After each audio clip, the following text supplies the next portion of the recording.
Welcome to every one. இன்றைக்கி நம்ம பார்க்க போகிறது second unit accounts of not for profit organisation.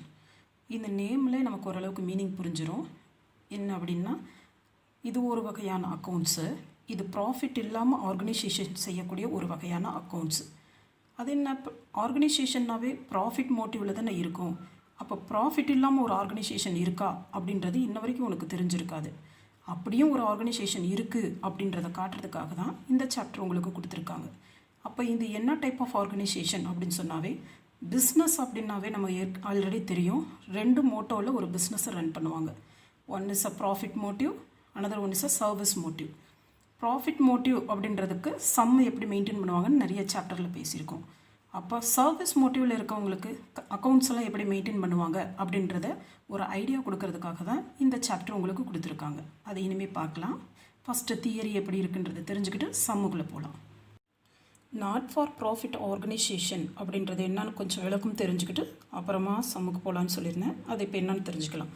சில ஆர்கனைசேஷன் எஸ்டாப்ளிஷ் பண்ணியிருப்பாங்க. என்ன பர்பஸ்க்காக அப்படின்னு சொன்னால், ரெண்டரிங் சர்வீஸ் பர்பஸ்க்காக எஸ்டாப்ளிஷ் பண்ணி பப்ளிக்குக்காக இந்த எஸ்டாப்ளிஷ்மெண்ட்டு கொண்டு வந்து பிஸ்னஸை ரன் பண்ணுவாங்க. இவங்களுடைய மோட்டிவ் ஏற்கனவே என்னன்னு சொல்லியிருந்தேன், நாட் ஃபார் ப்ராஃபிட் அப்படின்றத சொல்லியிருந்தோம். சரியா?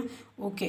இதை அப்படின்னா எப்படி க்ரியேட் பண்ணுவாங்க, இதை எப்படி ப்ரமோட் பண்ணிக்குவாங்க அப்படின்னு சொன்னால், created for the promotion activities like arts, culture, education, sports. இந்த ஆர்ட்டு, கல்ச்சர், எஜுகேஷன், ஸ்போர்ட்ஸ் இது மாதிரி ஈவெண்ட்டை பிஸ்னஸ் ஆர்கனைசேஷனை ஸ்டார்ட் பண்ணி இதில் கிடைக்கக்கூடிய லாபத்தை அதில் இருக்கக்கூடிய மெம்பர்ஸ் பிரித்து எடுத்துக்காமல் கிடைச்ச லாபத்தை திரும்பவும் பிஸ்னஸில் இன்வெஸ்ட் பண்ணி அந்த ஆர்கனைசேஷனை ரன் பண்ணுவாங்க. சரிங்களா? நெக்ஸ்ட்டு, இந்த ஆர்கனைசேஷனுக்கு பேர் தான் என்னென்னா நாட் ஃபார் ப்ராஃபிட் ஆர்கனைசேஷன் அப்படின்றத சொல்லியிருக்காங்க. ஓகே. நாட் ஃபார் ப்ராஃபிட் ஆர்கனைசேஷனுக்கு சில எக்ஸாம்பிள்ஸ் அப்படின்னு சொன்னால், charitable institutions, educational institution, cultural societies, sports and regression clubs, hospital, libraries and literary association. இந்த மாதிரி இடங்கள் எல்லாம் என்ன பண்ணுறாங்க, நாட் ஃபார் ப்ராஃபிட் ஆர்கனைசேஷனுக்கு எக்ஸாம்பிளாக சொல்லப்பட்டிருக்கு. சரியா? சேரிட்டபிள் இன்ஸ்டிடியூஷன்ஸ் என்னென்னா அறக்கட்டளை, எஜுகேஷனல் இன்ஸ்டிடியூஷன் நமக்கே தெரியும், ஸ்கூல் போன்ற இடங்கள். கல்ச்சுரல் சொசைட்டி அப்படின்னு சொன்னால் கல்ச்சுரல் ப்ரோக்ராம்ஸ் எல்லாம் நடத்துகிறாங்களே அந்த மாதிரி சொசைட்டிஸு. ஸ்போர்ட்ஸு, ரெக்ரேஷன் கிளப், ஸ்போர்ட்ஸ்னால் தெரியும், விளையாட்டு ஆர்கனைசேஷன் ஏதாவது செய்கிறது. ப்ளஸ் ரெக்ரேஷன் கிளப் அப்படின்னு சொன்னேன்னா பொழுதுபோக்கு இல்லைன்னா மக்களை மகிழ்ச்சிப்படுத்துறதுக்காக சில கிளப்ஸ் எல்லாம் நடத்துவாங்க. அதாவது சினிமா தேட்ரு, நாடக மேடைகள் எல்லாம் அமைக்கிறது, இது மாதிரிலாம் ரெக்ரேஷன் கிளப்பில் வரும். ஹாஸ்பிட்டல், சில ஹாஸ்பிட்டல்ஸ் அமைக்கிறது, லைப்ரரி, லிட்ரரி அசோசியேஷன் இது மாதிரிலாம் ஃபார்ம் பண்ணி ரன் பண்ணுவாங்க. ஆனால் இதில் கிடைக்கக்கூடிய லாபம் திரும்பவும் பிஸ்னஸில் இன்வெஸ்ட் பண்ணுவாங்கன்றதை இன்னொரு தடவை சொல்லிக்கிறேன். சரிங்களா? இதுவும் மெம்பர்ஸ்கிட்ட இருந்து தான் ஃபண்டை கலெக்ட் பண்ணுவாங்க. அந்த ஃபண்டு எப்படி கலெக்ஷன் ஆகும் அப்படின்றத சொல்லலாம். ஓகே. ஃபண்டு கலெக்ஷன் அப்படின்றது எப்படி கலெக்ட் பண்ணுவாங்க அப்படின்னு சொன்னால், டொனேஷன் மூலமாகவும், நிறைய கிராண்ட்ஸ் கவர்மெண்ட்கிட்டேருந்து கொடுக்கக்கூடிய வெகுமதி, மானியம் இது மாதிரிலாம் வாங்கி என்ன பண்ணுறாங்க, இதில் இருக்கக்கூடிய மெம்பர்ஸ் ஒரு சிலர் என்ன பண்ணுவாங்க, சப்ஸ்கிரைப் பண்ணுவாங்க. இப்படி எல்லாமே என்ன பண்ணுறாங்க அப்படின்னு சொன்னால் ஃபண்டை கலெக்ஷன் பண்ணி இந்த நாட் ஃபார் ப்ராஃபிட் ஆர்கனைசேஷனை ரன் பண்ணுறாங்க.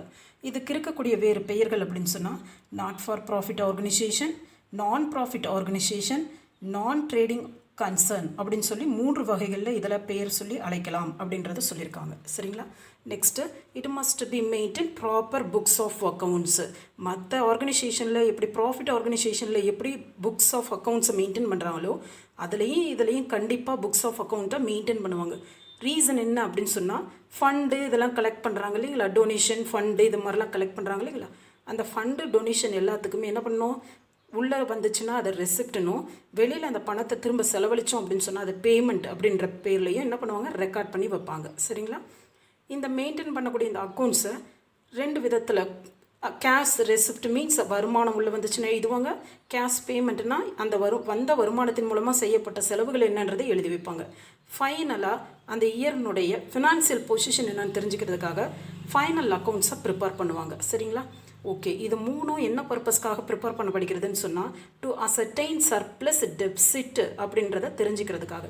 பிஸ்னஸில் சர்ப்ளஸாக இருக்க மணி இல்லை டெபிசிட்டில் போயிட்டுருக்கா பிஸ்னஸ் அப்படின்றத தெரிஞ்சுக்கிறதுக்காக. அப்படின்னா பணம் எக்ஸஸாக இருக்கா இல்லை பத்தாமல் பிஸ்னஸில் இருக்கா அப்படின்றத தெரிஞ்சுக்கிறதுக்காகவும், பிஸ்னஸ் எப்படி திரும்ப ரன் பண்ணலாம் அப்படின்ற ஒரு ஐடியாவை கொண்டு வருவதற்காகவும் இதை ப்ரிப்பேர் பண்ணி பார்க்குறாங்க. ஃபைனலாக ஃபினான்சியல் பொசிஷன் இப்படி இருக்குது. ஃபினான்சியல் பொசிஷன் மீன்ஸ் என்ன, எவ்வளோ அசெட் இருக்குது, எவ்வளோ லைபிலிட்டி இருக்குது அப்படின்றத தெரிஞ்சுக்கிறதுக்காகவும் இதை ப்ரிப்பேர் பண்ணுறாங்க.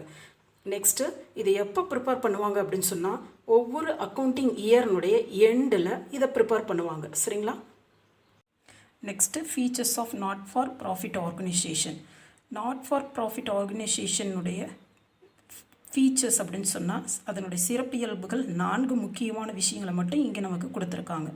நாட் ஃபார் ப்ராஃபிட் ஆர்கனைசேஷன் அப்படின்னாவே அதனுடைய முக்கியமான ஃபங்க்ஷன் என்ன அப்படின்னு சொன்னால் வித்தவுட் ப்ராஃபிட் இல்லையா, வித்தவுட் ப்ராஃபிட் மோட்டிவ் அப்படின்றது தான் இங்கே மெயின் ஃபீச்சர்ஸாக ஃபஸ்ட்டு என்ன எடுத்துக்கொள்ளப்பட்டிருக்கு. ப்ராஃபிட் இல்லாமல் எந்த ஒரு ஆர்கனைசேஷன் ரன் ஆகுதோ அது எல்லாமே நாட் ஃபார் ப்ராஃபிட் ஆர்கனைசேஷன் அப்படின்றது சொல்லியிருக்காங்க. நெக்ஸ்ட் என்ன சொல்லியிருக்காங்க, ப்ரொவைட் சர்வீஸ் ப்ரொவைட் பண்ணுறாங்க. யாருக்கு அப்படின்னு சொன்னால் ஒரு ஸ்பெசிஃபிக்கான ஒரு குரூப்புக்கு இல்லைனா பப்ளிக்கு. அது யார் அந்த ஸ்பெசிஃபிக்கான குரூப் அப்படின்னு சொன்னால் அந்த நாட் ஃபார் ப்ராஃபிட் ஆர்கனைசேஷனை யார் நடத்துகிறாங்களோ, என்ன பர்பஸ்க்காக யாரை அவங்கள ப்ரமோட் பண்ணுறதுக்காக நடத்துகிறாங்க அந்த ஆர்கனைசேஷனோ அந்த ஸ்பெசிஃபிக் குரூப்புக்கு என்ன பண்ணுறாங்க அப்படின்னா சர்வீஸ் மோட்டிவில் இந்த பிஸ்னஸை ரன் பண்ணுறாங்க. அப்படி இல்லைன்னா ஜென்ரலாக எல்லா பப்ளிக்குக்கும் இந்த சர்வீஸ் பண்ணுறதுக்காக, எல்லாருக்கும் இந்த சர்வீஸ் போய் ரீச் ஆகணுன்றதுக்காக இந்த பிஸ்னஸ் ஆர்கனைசேஷனை ரன் பண்ணுவாங்க. இதுதான் அவங்களோட எய்மு, மெயின் எய்மே இதுதான். Next generally they do not undertake business or trading activities. ஜென்ரலாக எப்படி இருக்கணும் அந்த பிஸ்னஸ் அப்படின்னு சொன்னால் இது பிஸ்னஸ் ஆக்டிவிட்டீஸாகவோ ட்ரேடிங் ஆக்டிவிட்டீஸாகவோ இருக்கக்கூடாது. அப்போனா தான் அதை நாட் ஃபார் ப்ராஃபிட் ஆர்கனைசேஷன்னே நம்ம அக்செப்ட் பண்ணிக்குவோம். சரிங்களா? 4th இது மெயின் சோர்ஸே என்ன அப்படின்னு சொன்னால் இதனுடைய இன்கம் தான். சரியா? இந்த இன்கம் எப்படியெல்லாம் கலெக்ட் பண்ணிக்கிறாங்க அப்படின்னு சொன்னால் சப்ஸ்கிரிப்ஷன் ஃப்ரம் மெம்பர்ஸ் கிட்டேருந்து சந்தா தொகையாக சில அமௌண்ட்டையும், நெக்ஸ்ட்டு 10 அப்படிங்கவங்கள பணம் படைத்த அந்த ஏரியாவில் இருக்க மக்கள்கிட்ட போய் டொனேஷனாகவும் கலெக்ட் பண்ணி கிராண்ட் இன் எய்டு மீன்ஸ் கவர்மெண்ட்டில் கொடுக்கக்கூடிய மானியங்களை வாங்கி லெகசிஸ் அப்படின்னா என்னென்னா உயில் கொடைன்னு சொல்லுவாங்க தமிழில். உயில் கொடை அப்படின்னா என்னென்னா நிறையா சிலருக்கெலாம் பணம் நிறையா இருக்கும், ஆனால் அவங்களுக்கு வாரிசு யாரும் இருக்க மாட்டாங்க. அப்படி இல்லைன்னா வாரிசு தனக்கு பெருசாக சந்தோஷம் கொடுக்கக்கூடியவர்களாக இருக்க மாட்டாங்க. அப்படிப்பட்ட நபர்கள்லாம் என்ன பண்ணுவாங்க, வாரிசு யாருக்கும் பணத்தை கொடுக்காம இல்லை சொத்தை கொடுக்காம இது மாதிரி நன்கொடையாக செயல்படக்கூடிய சேவை செய்யக்கூடிய நிறுவனங்களுக்கு என்ன பண்ணிடுவாங்க, அவங்களுடைய சொத்துக்களை உயில் கொடையாக எழுதி வச்சுட்டு போயிடுவாங்க. அப்போ அது மாதிரி வரக்கூடிய சொத்தும் இங்கே நாட் ஃபார் ப்ராஃபிட் ஆர்கனைசேஷனுக்கு ஒரு ஃபண்டாக இருந்து செயல்படும்.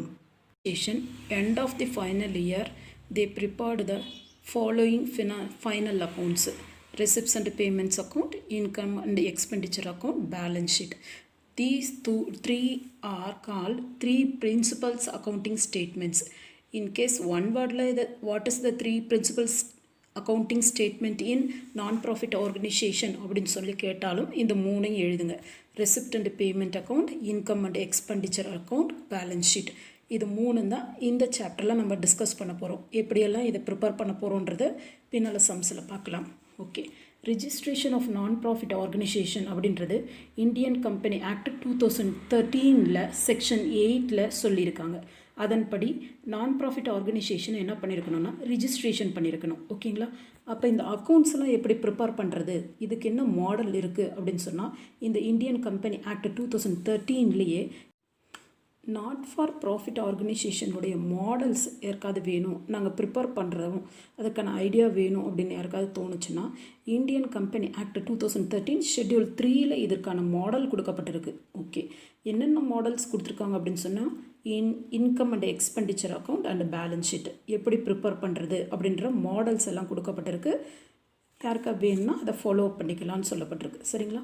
ஆனால் நமக்கு இந்த யூனிட்டில் என்ன சொல்லியிருக்காங்கன்னா not for profit organisation, but இந்த சாப்டரில் நமக்கு not for profit organisation register பண்ணாமல், that means Indian company act 2013 படி ரிஜிஸ்ட்ரேஷன் பண்ணாமல் இருந்தால் அக்கௌண்ட்ஸ் எப்படி மெயின்டைன் பண்ணுறாங்க அப்படின்றதையும் சொல்லியிருக்காங்க. இதிலேருந்து நமக்கு என்ன தெரியுது அப்படின்னு சொன்னால் நான் profit organisation registration is optional அப்படின்றது தெரியுது இல்லையா? ரிஜிஸ்ட்ரேஷன் பண்ணலைனாலும் இப்படி அக்கௌண்ட்ஸை மெயின்டைன் பண்ணலான்னு ஒரு ஐடியா கொடுக்கும்போது அதிலேருந்தே தெரியுது ரிஜிஸ்ட்ரேஷன் இஸ் நாட் கம்பல்சரி அப்படின்றது இல்லையா? அப்போ next they not to prepare என்ன பண்ணியிருக்காங்க, இந்தியன் கம்பெனி ஆக்டின் படி 2013 ஆக்டின் படி income and expenditure account, balance sheet இங்கே கொடுத்துருக்க மாடல் படி ப்ரிப்பேர் பண்ணல, ஜென்ரலாக ப்ரிப்பேர் பண்ணியிருக்காங்க. அப்போ ஜென்ரலாக ப்ரிப்பேர் பண்ணணும்னா அது எப்படி ப்ரிப்பேர் பண்ணலான்றதை இனிமேல் பார்க்கலாம். த்ரீ பிரின்சிபல்ஸ் ஆஃப் அக்கௌண்டிங் ஸ்டேட்மெண்ட்ஸில் ஃபஸ்ட்டு ப்ரிப்பேர் பண்ணுறது ரெசிப்ட்ஸ் அண்ட் பேமெண்ட்ஸ். இந்த ரெசிப்ட்ஸ் அண்ட் பேமெண்ட்ஸ் எப்படி ப்ரிப்பேர் பண்ணலாம் அப்படின்னா, ஒவ்வொரு அக்கௌண்டிங் இயர் எண்டுலையும் receipts and payment account prepare பண்ணுறோம் நான் ப்ராஃபிட் ஆர்கனைசேஷனில். சரிங்களா? Prepared for receipt and payment account. இந்த receipt and payment account prepare பண்ணுறதுனுடைய எய்ம் என்ன அப்படின்னு சொன்னால், கேஷ் எவ்வளோ உள்ளே வந்திருக்கு, எவ்வளோ வெளியே போயிருக்கு, பேங்க்கில் எவ்வளோ பணம் போட்டிருக்கோம், எவ்வளோ எடுத்திருக்கோம் அப்படின்ற ஒரு சம்மரிக்காக தான் இந்த receipt and payment account prepare பண்ணுறாங்க. இந்த receipt and payment account fully based on real accounts. Real means என்ன, சொத்து சம்பந்தமான கணக்குகள் மட்டுமே இதில் இடம்பெற்றிருக்கும் அப்படின்றது சொல்லப்பட்டிருக்கு. Next beginning. இந்த ரெசிப்ட் அண்ட் பேமெண்ட் அக்கௌண்ட்டில் பிகினிங்கில் என்ன எழுதணும் அப்படின்னு சொன்னால், பிஹைண்ட்ஸ் வித் அக்கௌண்ட்டை ப்ரிப்பேர் பண்ணி ஃபஸ்ட்டு பிஹைன் அப்படின்னு சொன்னால் அதில் என்ன எடுக்கப்படும் அப்படின்னு சொன்னால், opening balance of cash or bank and bank. கேஷில் ஓப்பனிங் கொடுத்துருந்தாலும் சரி, பேங்க்கில் ஓப்பனிங் கொடுத்துருந்தாலும் சரி, அது என்ன பண்ணணும், அதை தான் பிகினிங்கை நம்ம எடுத்துக்கிறோம் சம்மில். அதே மாதிரி எண்ட்லேயும் அதே தான், closing balance of cash bank. இது ஓப்பனிங் பேலன்ஸு இங்கே எடுத்துக்கிறோம் பிகினிங்கில், எண்டில் க்ளோசிங் பேலன்ஸை எடுத்துக்கிறோம். கேஷ் அண்டு பேங்க்கினுடைய opening and closing is taken to the preparation of receipts and payment account. Okay, next one, all the cash receipts recorded debit side. எல்லா cash receive பண்ணோம். Receipt means received meaning. It is recorded as a debit side. ஜென்ரலாக நம்ம என்ன பண்ணுவோம், நார்மலாக profit ஆர்கனைசேஷனில் என்ன பண்ணுவோம், received item எல்லாத்தையும் கிரெடிட் சைடில் எழுதுவோம். ஆனால் நான் ப்ராஃபிட் ஆர்கனைசேஷனில் அப்படியே உள்டா. சரிங்களா? ரெசிப்ட்ஸ் எல்லாத்தையும் டெபிட் சைடையும், பேமெண்ட் எல்லாத்தையும் கிரெடிட் சைட்லேயும் எழுதணும். அவ்வளோதான். சரிங்களா? வேறு எந்த ஒரு சேஞ்சஸும் இருக்காது. Cash payments recorded on credit side. இன்னொரு தடவை சொல்கிறேன், ஞாபகம் வச்சுக்கோ. இதுதான் பேசிக்கு இந்த ரெசிப்ட்ஸ் அண்ட் பேமெண்ட்ஸ் போடுறதுக்கு. ஃபஸ்ட்டு ரெசிப்ட்ஸ் அண்ட் பேமெண்ட்ஸ் அக்கௌண்ட்டுன்னு ஓப்பன் பண்ணிவிட்டு, opening cash account or bank account, இது என்ன பண்ணணும், டு பேலன்ஸ் ட்ரா டவுன் அப்படின்றத எழுதணும். சரிங்களா? அதே closing of cash and bank account means by balance carry down அப்படின்ற வேல்யூஸை போட்டுக்கணும். சரிங்களா? நெக்ஸ்ட்டு என்னென்ன சம்மில் ரியல் அக்கௌண்ட்டில் என்னென்ன ரெசிப்ட்ஸுன்னு கொடுத்துருக்காங்க, ரெசிப்ட்ஸ் மீன்ஸ் ரிசீவ்டு ஐட்டம்னு கொடுக்கப்பட்டிருக்கோ அதெல்லாம் டெபிட் சைடில் ரெக்கார்ட் பண்ணுங்கள். Payments whether it is cash இல்லை பேங்க் எதுலேயோ பேமெண்ட் கொடுத்துருக்கோம் அப்படின்னு சொன்னால் அதை கிரெடிட் சைட்லேயும் ரெக்கார்ட் பண்ணணும். சரிங்களா? எல்லா கேஷ் ரெசிப்ட்ஸ் பேமெண்ட்ஸும் இங்கே எப்படி பேஸ் பண்ணியிருக்கோம் அப்படின்னு சொன்னால், இது என்ன இருக்கும், கேபிட்டல் நேச்சராக இருக்கலாம், இல்லை ரெவென்யூ இன் நேச்சராக இருக்கலாம். இது எல்லாத்தையுமே என்ன பண்ணுவோம், ரெசிப்ட்ஸ் அண்ட் பேமெண்ட்ஸ் அக்கௌண்ட்டில் ரெக்கார்ட் பண்ணணும். புரியுதா? Capital in nature or revenue in nature எதுவாகவே இருந்தாலும், அதாவது மூலதனத்தின் மூலமாக கிடைத்த வருமானமாக இருந்தாலும் இல்லை வருவாயாக இருந்தாலும் அதை எல்லாத்தையும் என்ன பண்ணணும், ரெசிப்ட்ஸ் அண்ட் பேமெண்ட்ஸ் அக்கௌண்ட்டில் ரெக்கார்ட் பண்ணணும். ரெசிப்ட்ஸ் அண்ட் பேமெண்ட் அக்கௌண்ட் அப்படின்றது இதில் ரெக்கார்ட் பண்ணக்கூடிய ஐட்டம்ஸ் என்ன அப்படின்னு சொன்னால், items related to whether it is current year தான் இருக்கலாம், ப்ரீவியஸ் இயராக இருக்கலாம், இல்லை சப்சிக்வெண்ட் இயராக இருக்கலாம். இந்த நாட் ஃபார் ப்ராஃபிட் ஆர்கனைசேஷனில் ஃப்யூச்சர் இயர்னு யூஸ் பண்ண மாட்டாங்க, அதுக்கு பதில் சப்சிக்வெண்ட் இயர். ரெண்டுக்கும் மீனிங் ஒன்று தான். ஃப்யூச்சர் இயர், சப்சிக்வெண்ட் இயர் ரெண்டும் ஒன்று தான். கரண்ட் இயர்னால் இங்கே இந்த ரெக்கார்ட் பண்ணக்கூடிய இந்த ரெசிப்ட்ஸ் அண்ட் பேமெண்ட்ஸ் அக்கௌண்ட்டில் ரெக்கார்ட் பண்ணக்கூடிய எல்லா ஐட்டமும் இந்த வருஷம் கொடுத்த பணமாக இருக்கலாம், இல்லை ரிசீவ் பண்ண அமௌண்ட்டாக இருக்கலாம், இல்லை லாஸ்ட் இயர் கொடுத்த பணமாக இருக்கலாம், கொடுக்க வேண்டிய பணமாக இருக்கலாம், இல்லை ரிசீவ் பண்ண அமௌண்ட்டாக இருக்கலாம். நெக்ஸ்ட்டு சப்சிக்வெண்ட், பின்னால் கொடுக்க வேண்டியதாக இருக்கலாம், இல்லை ரிசீவ் பண்ண வேண்டியதாக இருக்கலாம். இந்த கணக்கியல் ஆண்டில் அது நடக்குது அப்படின்னு சொன்னால் இப்போ ஃபார் எக்ஸாம்பிளாக என்ன சொல்கிறேன்னா, கரண்ட் இயர் இப்போ நான் என்ன பண்ணியிருக்கேன், ரெண்ட் பே பண்ணுறேன், இந்த வருஷத்துக்கான ரெண்ட்டை பே பண்ணுறேன் அப்படின்னு சொன்னால் இது கரண்ட் இயர். ப்ரீவியஸ் இயருக்கு ரெண்ட்டை இப்போ தான் நான் பே பண்ணுறேன் அப்படின்னு சொன்னால், அப்போ போன வருஷம் 2019 ரெண்ட்டை இப்போ தான் நான் பே பண்ணுறேன் அப்படின்னு சொன்னால் இது ப்ரீவியஸ் இயர்னுடைய பேமெண்ட் இல்லைங்களா? சப்சிக்வெண்ட் இயர், அடுத்த வருஷத்துக்கான ரெண்ட்டை இப்போவே நான் பே பண்ணுறேன் அப்படின்னு சொன்னால் அது சப்சிக்வெண்ட் இயர். இந்த எதுவாக இருந்தாலும், ரெசிப்டாக இருந்தாலும் பேமெண்ட்டாக இருந்தாலும் இது எங்கே எழுதுகிறோம், ரெசிப்ட் அண்ட் பேமெண்ட் அக்கௌண்ட்டில் ரெக்கார்ட் பண்ணிக்கிறோம் அப்படின்றத சொல்லியிருக்காங்க.